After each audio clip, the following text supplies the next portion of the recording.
This is the Inkpulp podcast. This is the Inkpulp podcast.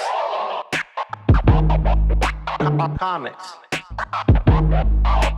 hip hop, life.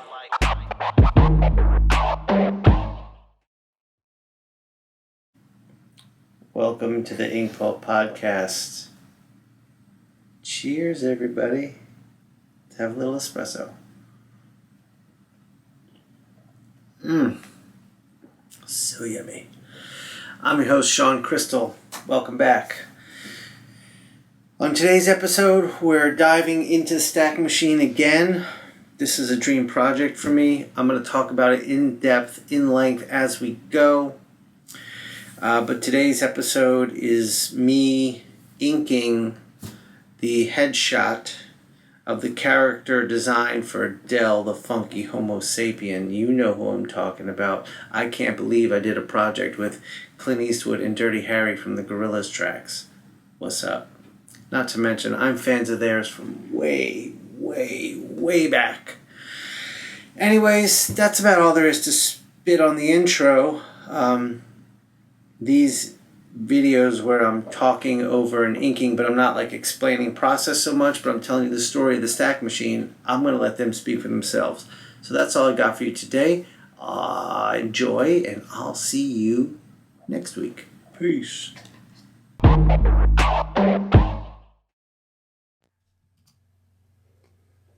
Welcome to the Inkpulp podcast.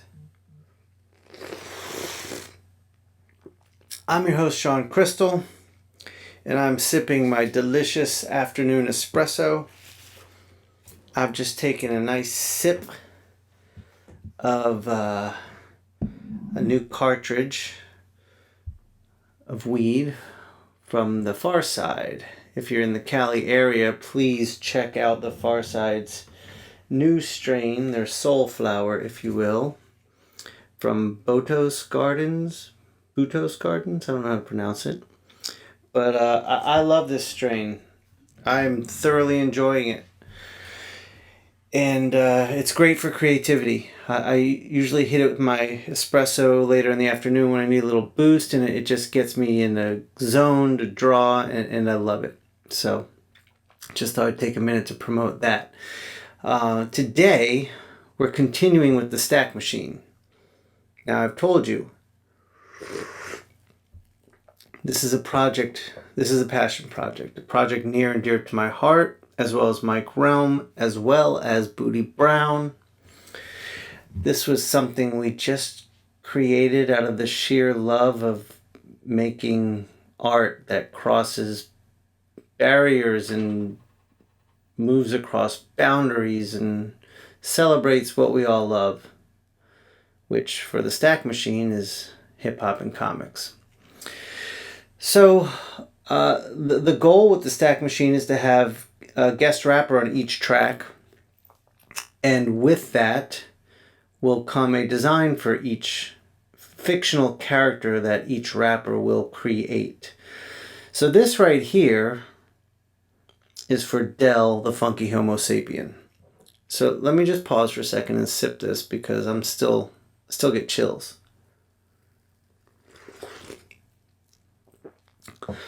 When Brown got in touch with me about this project, it was a Far Side project.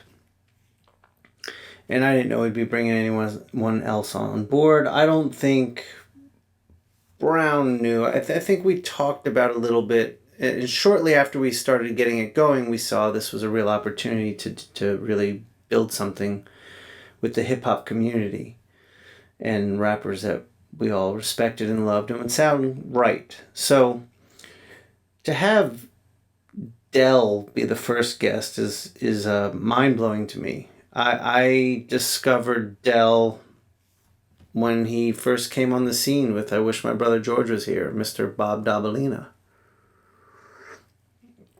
And I loved that album. But Cause for Alarm blew my head off.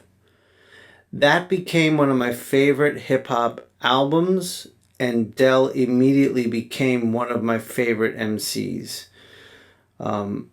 His wordplay is incredible. His point of view, what he's saying, is completely unique to him. And over the years, to see all the work he's done and all these creative pursuits he's gotten involved with have just further solidified everything I thought about him and blew my mind. I think Del is one of those visionary artists that's rare. He is absolute creativity unbound. And he is just one of those people who instinctively follows his voice. I like to say that about myself, but I mean, I need to be honest. I think about reality too much. And as a father, you kind of have to. But it's also just who I am. I mean, I have artist friends who are just that. They're just these creative, mind-blowing genius spirits that, and I'm not saying this about Del, just people I know, they have trouble getting their life together because they're so involved in their art at all times. Even when they're not drawing, that's where their mind is. And I mean, I'm just one of those believers that art is absolutely necessary for humans. Art is a celebration of life. Art is joy. Well, it can be pain and sadness too. It's everything. It is unique to the human experience. And it is what makes life colorful. You take away art and live in a world of only science, that's a dark world I don't want to be a part of. So Del is one of those artists. And working with him and speaking to him and getting to know him, I see it. I see it. And he's got people around him that are wonderful. Wonderful managers. Just wonderful people who are very patient with what others might see as problematic. Just or aloofness, just the fact Del's always in his head thinking about creating. And these people allow and enable his abilities as a creative genius. So getting him on board was awesome. As a fan and also as the experience of working with him. Now, Del and Brown together, this hit me later.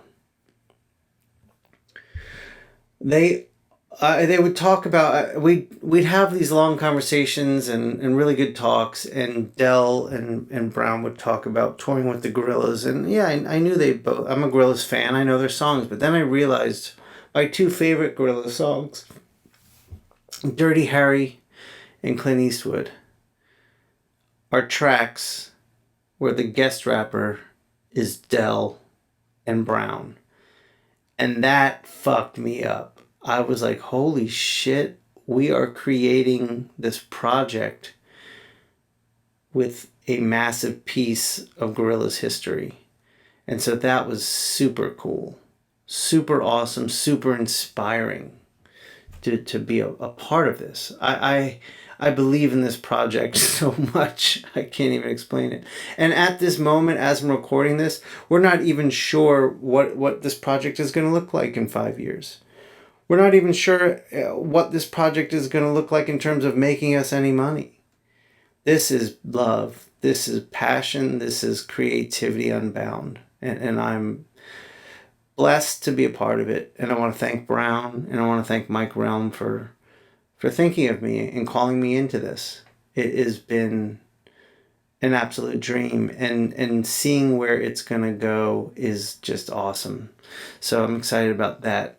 The other thing about Del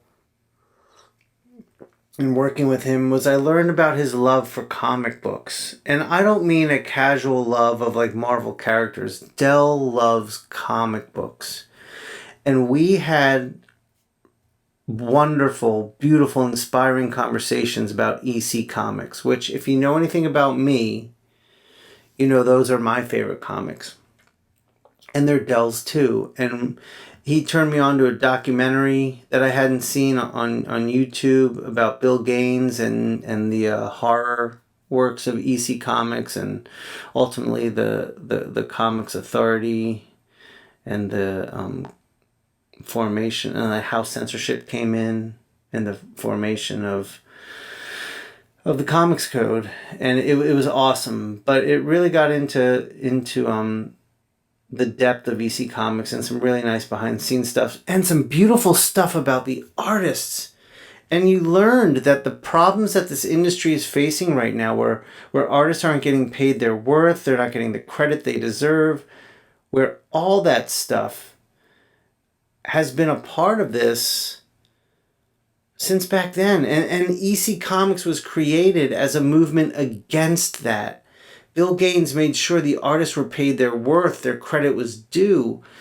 And it was quite fascinating to learn that the problems we're facing today existed back then. This is a systemic issue in American comic books that we are fighting. So, I don't know, Del and I related on a deeper level than I ever dreamed, and it's amazing. So, I'm really excited to be sharing this with you. And this right here, this white on the black, the whole idea here was we had this face inside the dome that was a computer projection. So what I'm trying to do is create this illusion of a computer projection, like a screen for the face. And there's also an accompanying character, the head of a cat called Meow Boogle. And when you hear the song, the story, when you hear the track, the song is the origin of Meow Boogle and how he got his head cut off. So that's today's episode of the Inkpulp podcast. Thank you for listening. I will see you all next week for more Stack Machine. This is the Inkpulp podcast. This is the Inkpulp podcast. Comics. Hip hop, life.